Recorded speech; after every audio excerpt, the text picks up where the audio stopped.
In this video, we're discussing preference testing, a tool that helps you compare different design iterations to figure out what visual styles work for your interface. When conducting a preference test, participants are shown 2 to 3 design options and asked questions about which one they prefer. The goal of preference testing is to understand which design is more likely to make a strong impression on users, while also aligning with the brand traits that you want to convey, whether that be approachability, innovation, or your long legacy in the industry. Preference testing is most useful when conducted early on in the design process. At this stage, you can quickly test concepts and refine your design based on users' feedback. This helps you fail fast and fail cheap. Let's walk through an example of preference testing. Imagine we are designing a new homepage for a website. We've created 2 variations, and we want to figure out which design resonates best with our target audience. Design A has a clean, minimalist style with a lot of white space, and Design B has a bold, vibrant style with large images and bright colors. Next, show these 2 homepage designs to users and ask them to answer some questions. First, ask which homepage design they prefer and why. Then, ask follow-up questions to understand their attitudes towards each design. Asking follow-up questions is important here because it helps you understand the reasoning behind participants' preferences. It gives you deeper insights into what specific aspects of the design resonate and reveal areas that might need improvements. After gathering their feedback, look into the number of people who prefer Design A versus Design B, and use thematic analysis to find themes in their feedback. You might find that users prefer the clean design because it feels more modern and uncluttered, or maybe they like the bold one because it catches their attention faster. But either way, the data helps you learn more about what resonates with your audience before you invest a lot of time and money into development.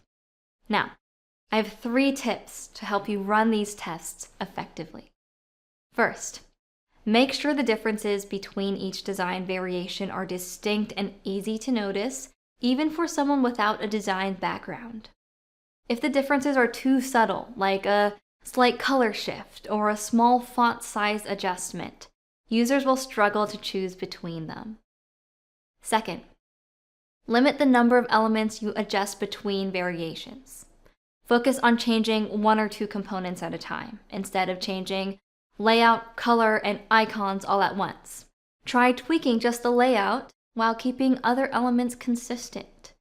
By carefully controlling these variables, you'll draw clearer, more actionable conclusions.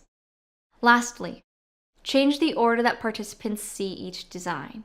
If everybody sees Design A first and then Design B, their judgment could be influenced simply by the order, so you'll want to switch things up. Show different participants the designs in different sequences to eliminate any bias. Now, let's take a moment to clarify an important point.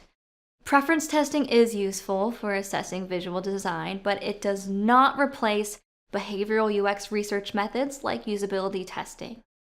With preference testing, your participants are simply looking at the design variations and providing their feedback and visual preferences. They are not interacting with the design to complete real activities on the interface.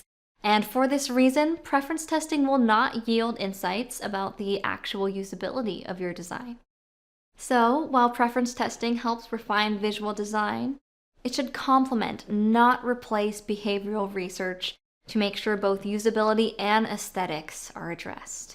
With preference testing, you can improve your visual design based on real user feedback, saving time and resources down the line.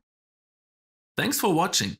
If you want to see more of our UX videos, take a look at these over here and consider subscribing to our channel.